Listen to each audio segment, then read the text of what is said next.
Hi there, this is Praying Medic, and this is Tuesday, January 16th. This is your daily news update. Thanks for joining me. I'm going to start off with a little story that was tweeted out by Sundance of the Last Refuge. This has to do with the FISA 702 debate that is going on in the Senate right now. It looks like the FISA 702 is going to be renewed. This allows the FBI access to the NSA database to look at information ostensibly to stop terrorists.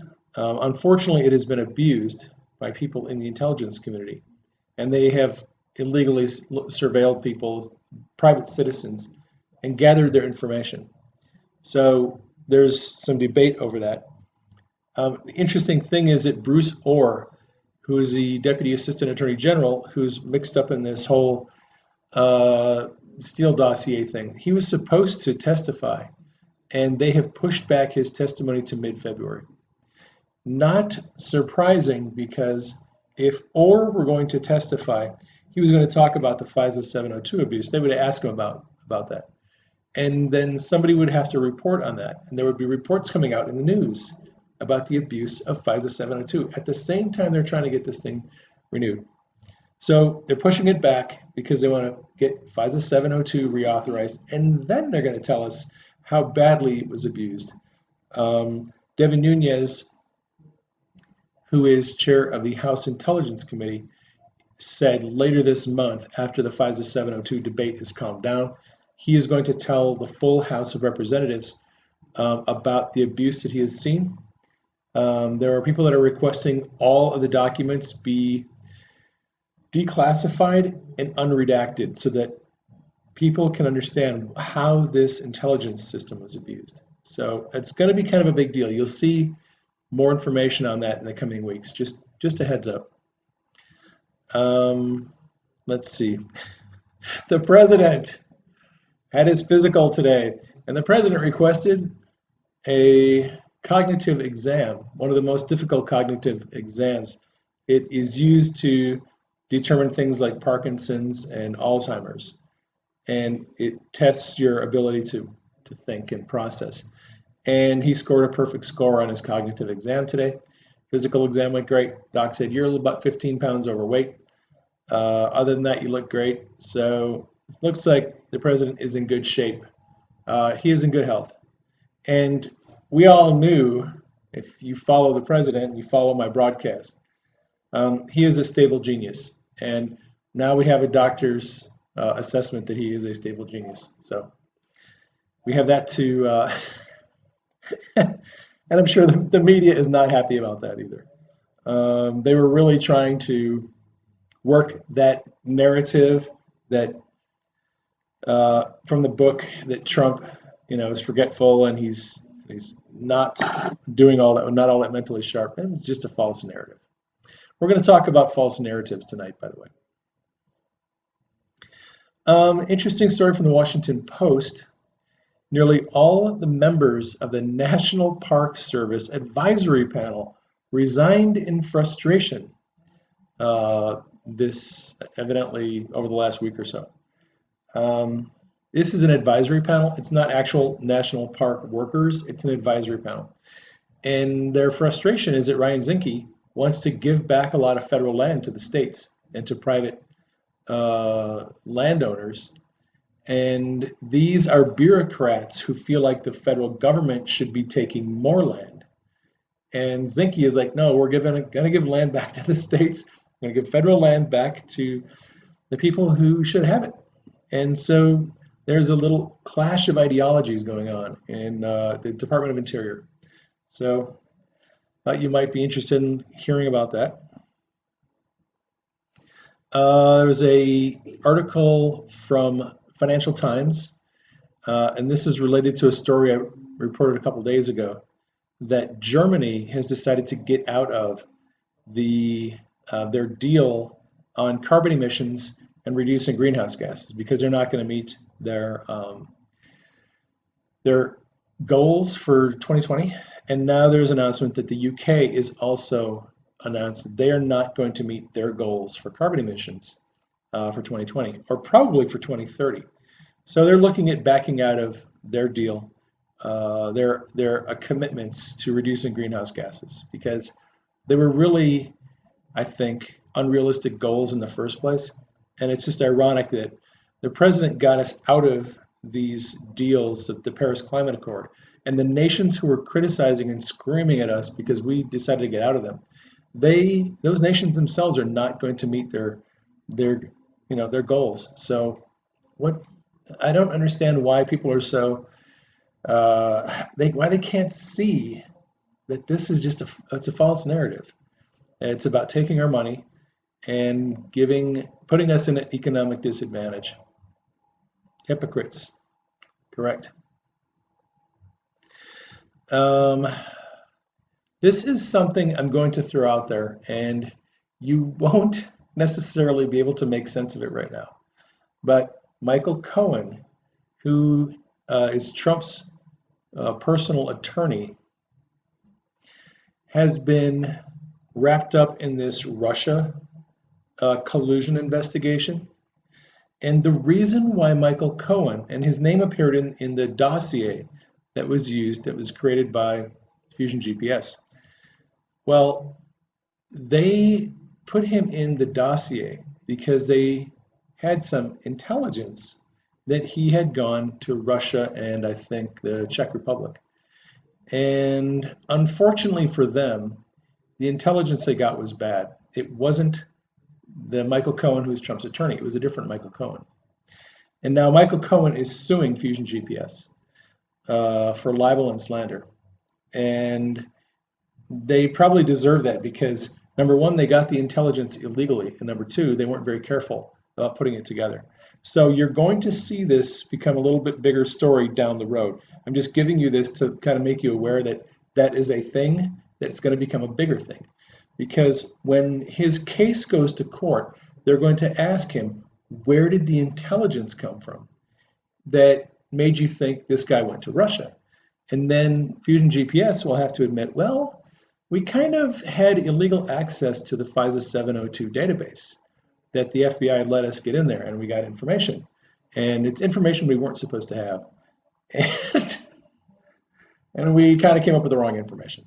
It's going to be very embarrassing when they have to explain where they got this information from, because it's looking like they did illegally access the FISA database with the permission of the FBI.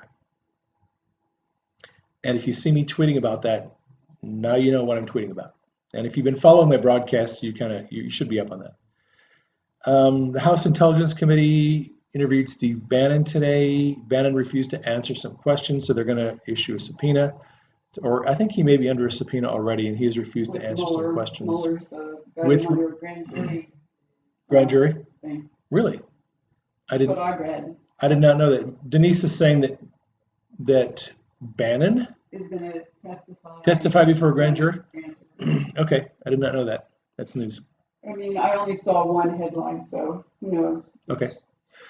Going to DACA and the budget issue. So the president has been tweeting over the last 4 days that he believes Democrats are not sincere about negotiating a DACA agreement, and that DACA is essentially dead.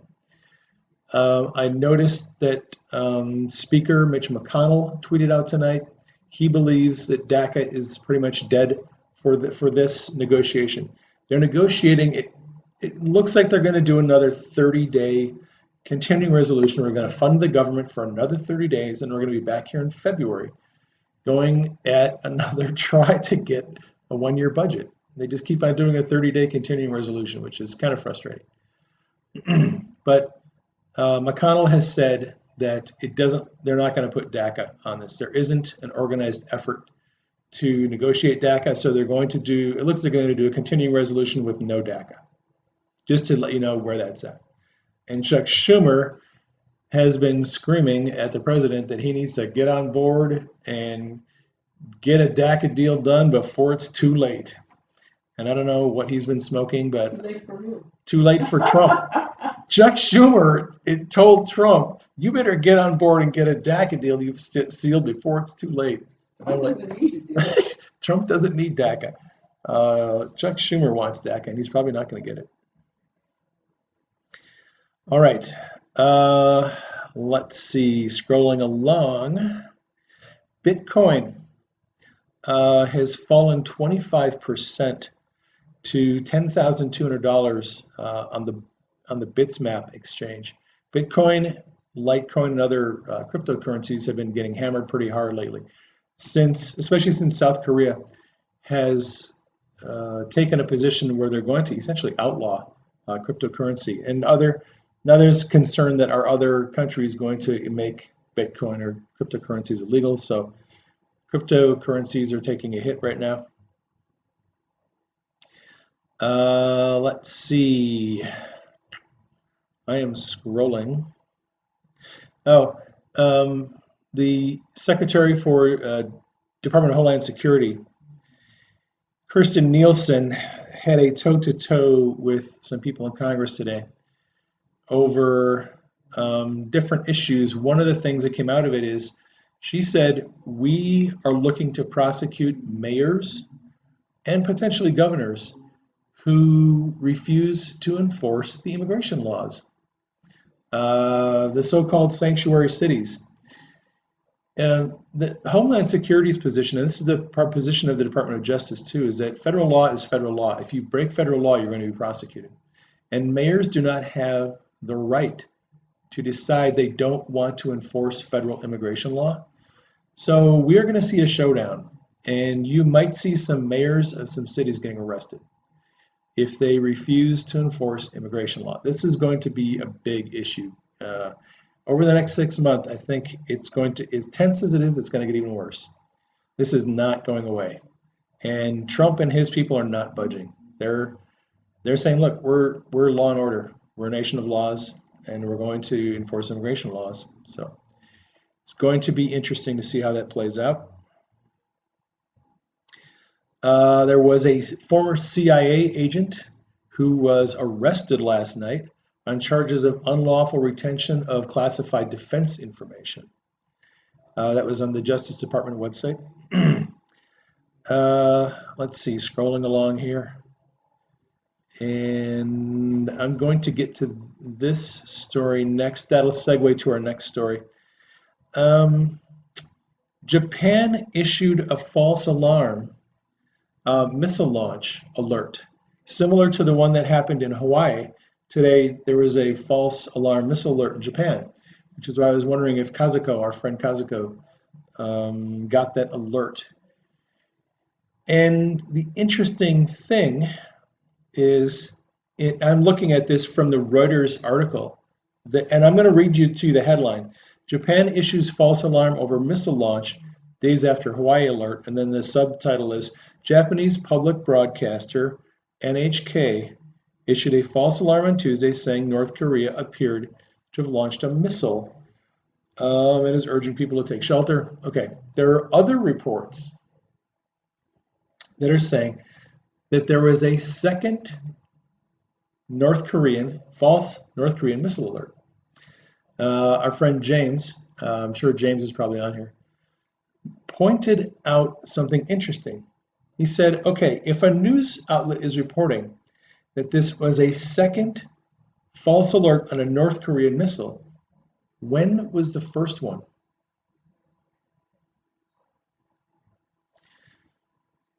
When was the first one?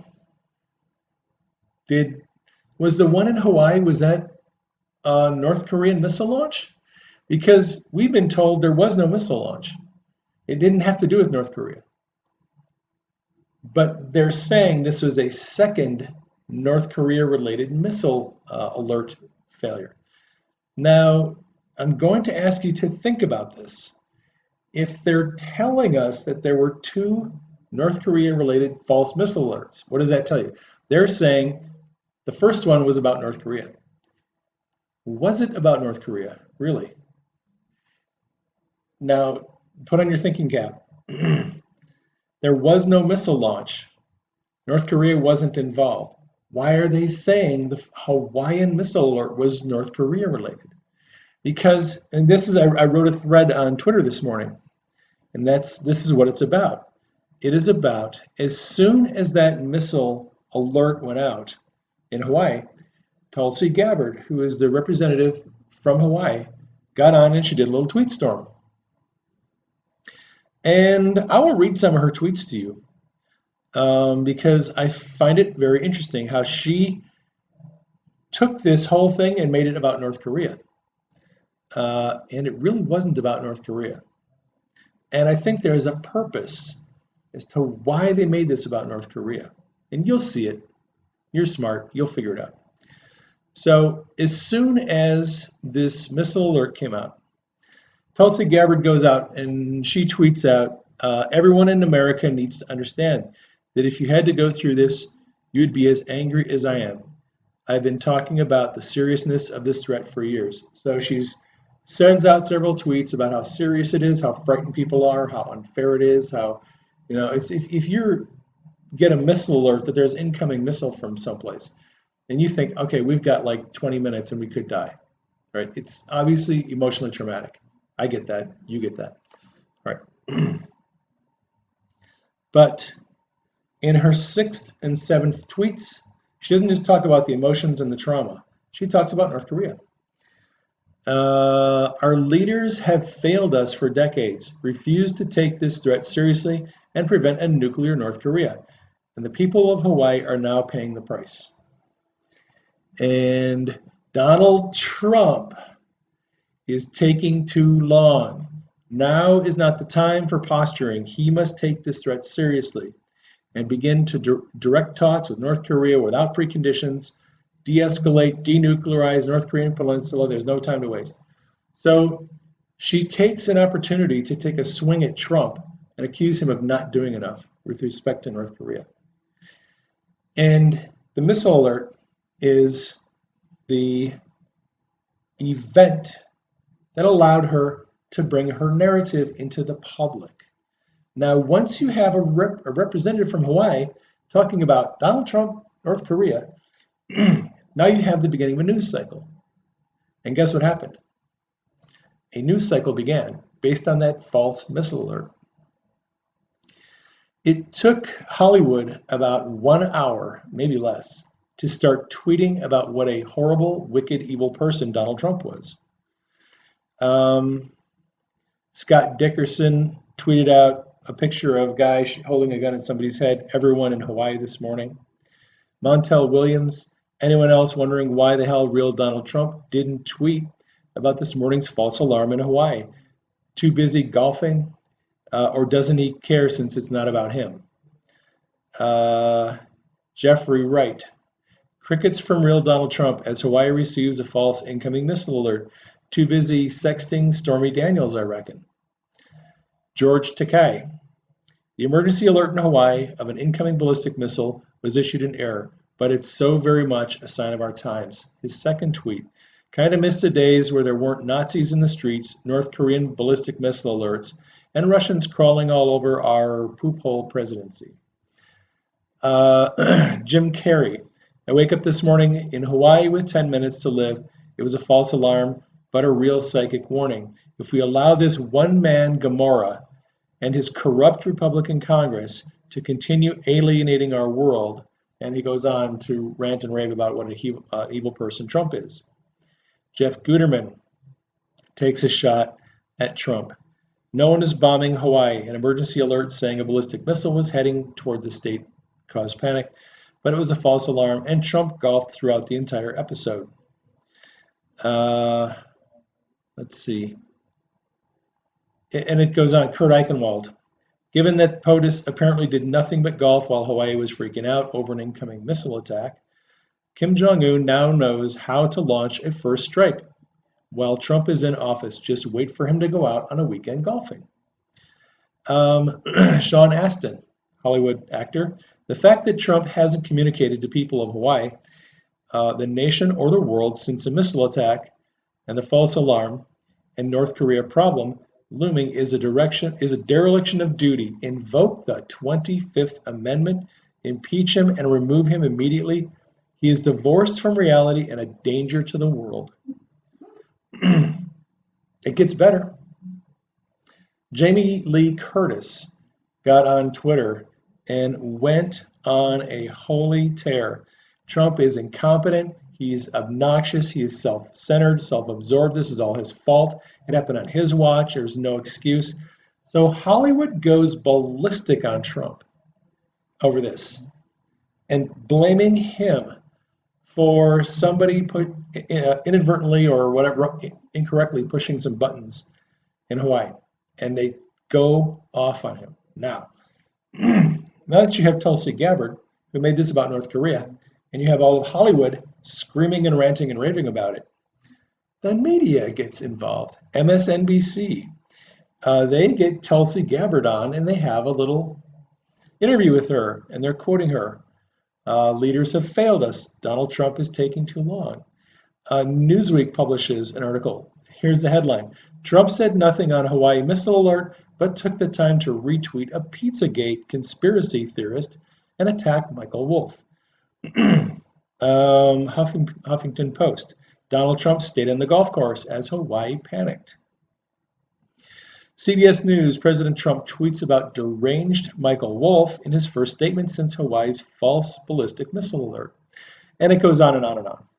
The media has an entire news cycle that is accusing Trump of being incompetent, of being asleep at the switch, of not taking this seriously. And now, here's the question some people would ask. Did Q warn us this was coming? Were we told in advance it was going to happen? I don't know. I do not know if we were warned about this in advance, but I'll tell you this. Hollywood and the mainstream media took advantage of that situation and they made the most of it. They turned that into a news cycle for their advantage and used it to try to delegitimize the presidency, attack him, get people stirred up, get their emotions stirred up, and draw more hostility toward the president. Okay. This second alert that went out in Japan today is adding to the narrative. Oh, it's a second North Korea false alert. What is going on? Well, because we already had one, right? I mean, the first one was North Korea related, wasn't it? Because they've already established the idea that Trump somehow caused a North Korea-related false missile alert. We had all this news about it. People were talking about it. It's obviously had to be related to North Korea. So they're trying to give Trump a black eye on North Korea. Now, watch. When Trump goes into serious negotiations with North Korea, what is Hollywood and the mainstream media going to bring back up again? Oh, your failure to do anything about that those 2 North Korea missile launch alerts that were fake. You didn't do anything, you were golfing. They've already created a negative pool of false information and innuendo that they can throw in his face in 3 or 4 months when he gets down to doing serious negotiations. They have created this news cycle for a purpose. They want to weaponize it.